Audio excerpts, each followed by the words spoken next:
Therapists of Reddit, what's something that a client has taught you, unknowingly, that you still treasure?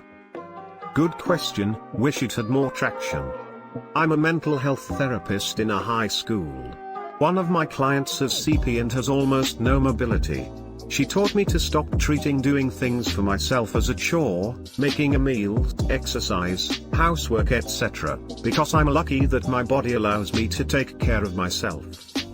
That's such a powerful way to look at life. My mom told me about the last few months of my grandma's life after her stroke. She lost part of her language receptor and couldn't write and struggled to talk. She was so frustrated that she couldn't do her bills that she forgot completely about how before she was frustrated about doing them in general. She was upset that she needed help to do things that everyone else could do no problem. So now I try to look at life as I have to pay bills, but there's money to do it, a house to be kept, and I am capable of doing it by myself and it transfers over well. Used to work with kids with mental health problem.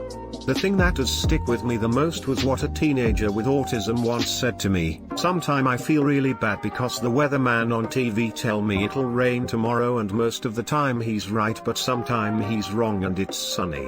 I guess it must be the same for mom and the doctor. It changed a lot in the way I've lived my life. A client of mine with autism recently told me that he is only certain that he's correctly interpreting the actions of others about 25% of the time. I told him the only difference between him and anyone else is that he's mastered self-awareness. Brilliant framing. One day, I was feeling very bad at work, because of something that happened outside of work. I was walking around the dining room getting dishes to wash, when an old woman, a regular, saw the look on my face and told me I looked very nice today. She gave me a genuine compliment, in an attempt to cheer me up. I learned that customers can most definitely pick up on how you're feeling, even when you don't make it evident. Especially if it's a negative feeling. You should always leave your baggage at the door, and enjoy your day at work.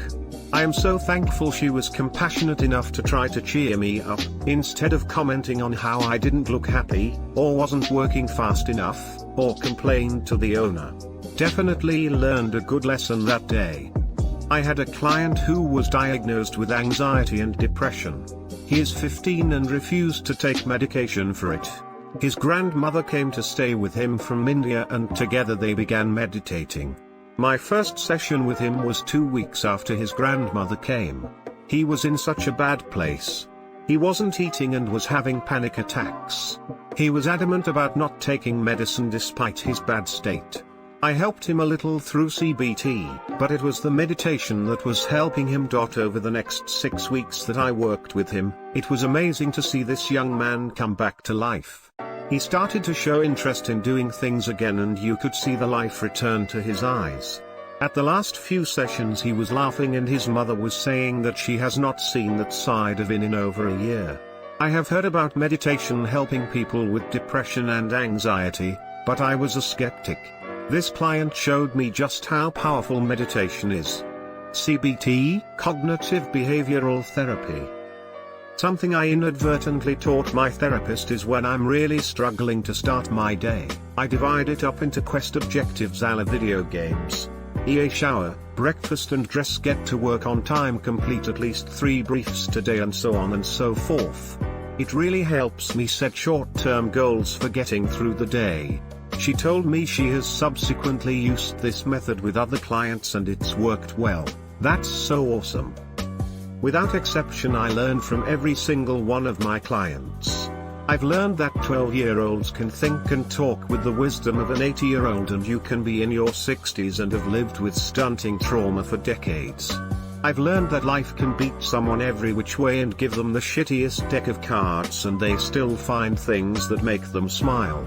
By far though, the number one thing I've learned that clients across demographics including religion, nationality, SES, age and gender desire is connection, which usually boils down to being seen, heard, validated and understood.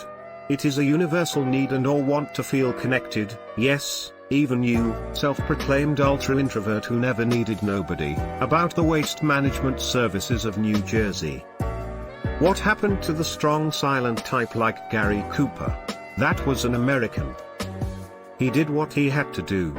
In general, that humans can experience an incredible amount of trauma, loss, overall suffering, and not only continue to exist, but continue to find meaning and even contentment in their lives.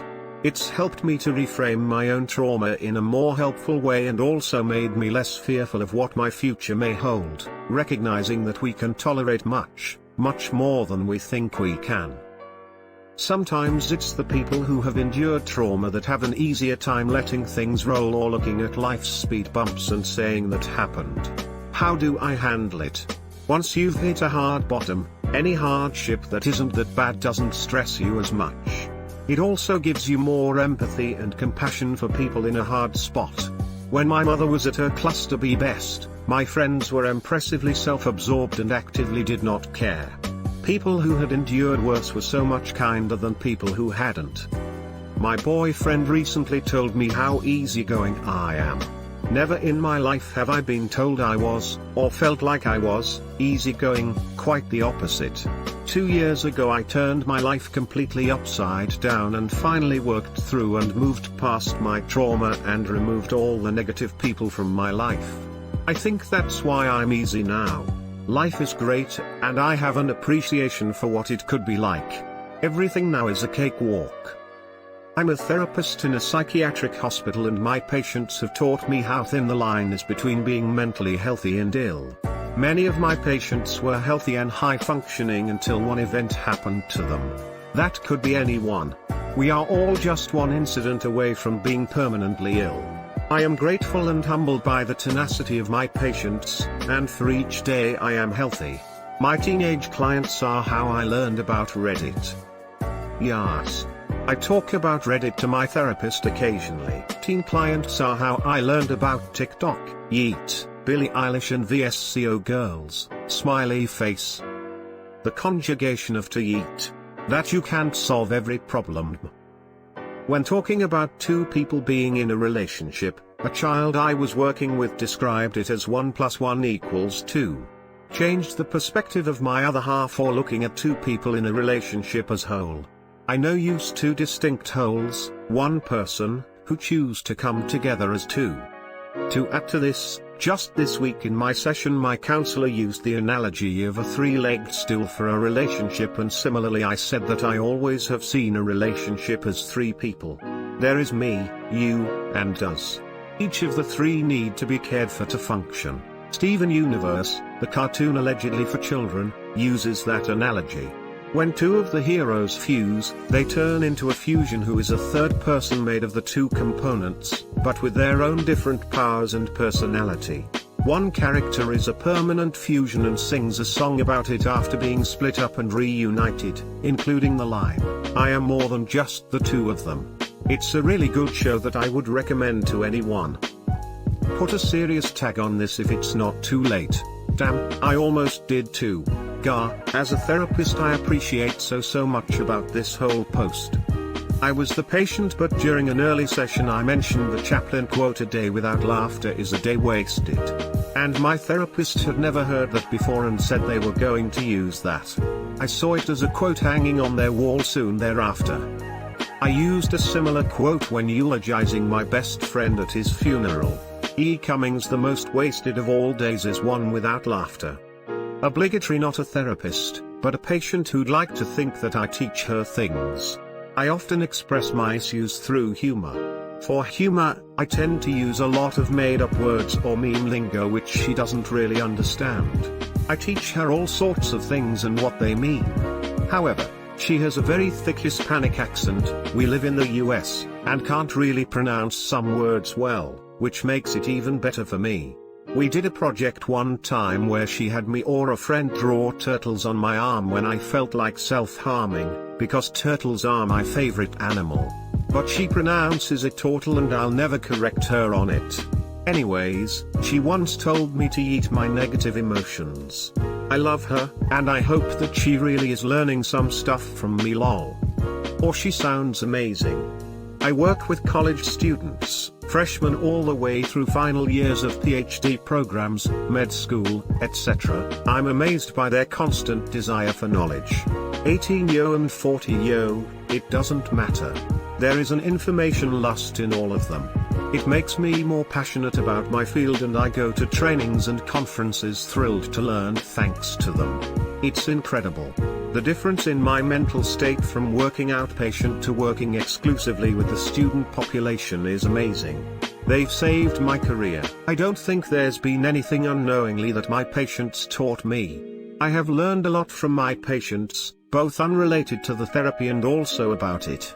I pretty much always try to tell my patients what they taught me in the moment, and if it's a therapeutically relevant thing, ask if I can tell others, with the credit of another patient of mine taught me a thing that might be helpful for you.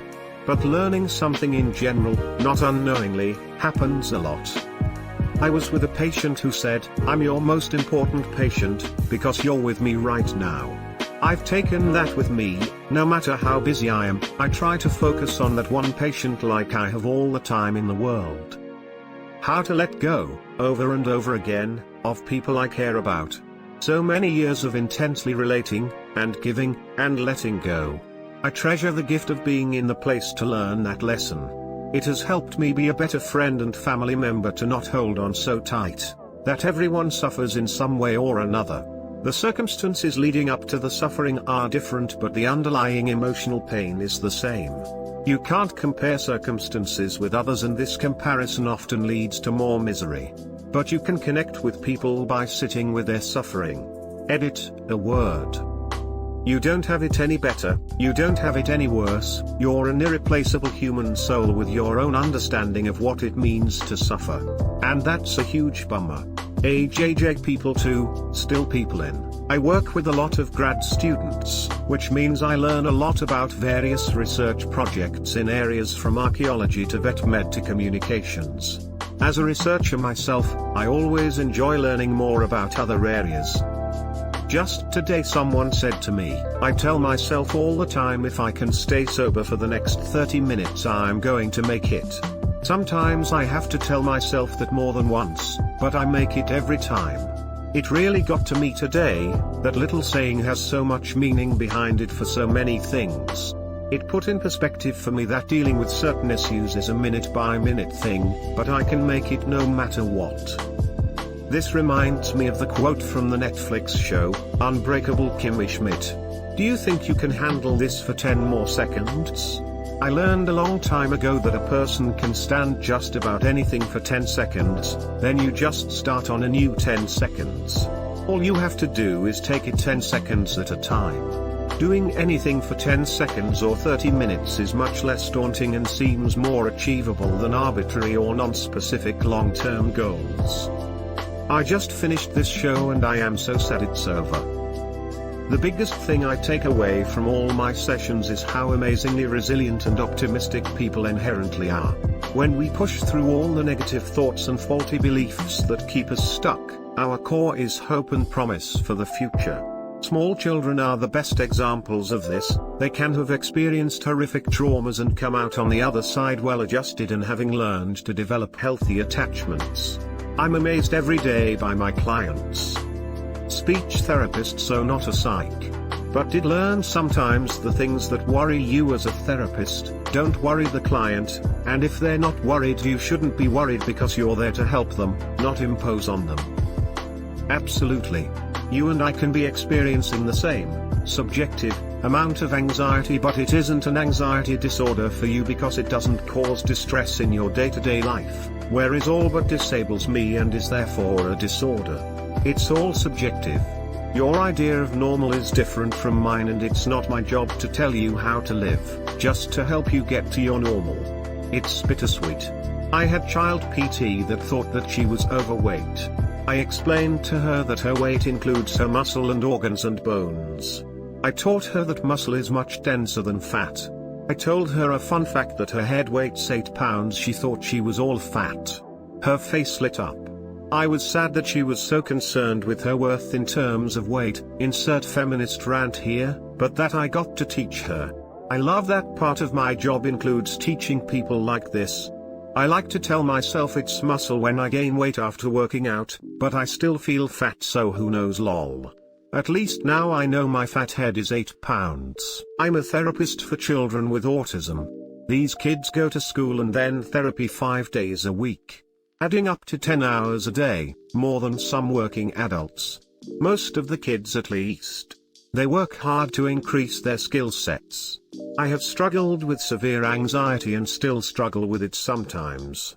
While I'm teaching them life skills, they teach me perseverance through tough days and to smile and keep going even through the mistakes.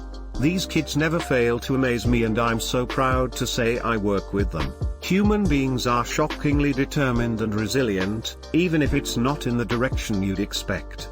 No one wakes up and decides I'm gonna go kick puppies today.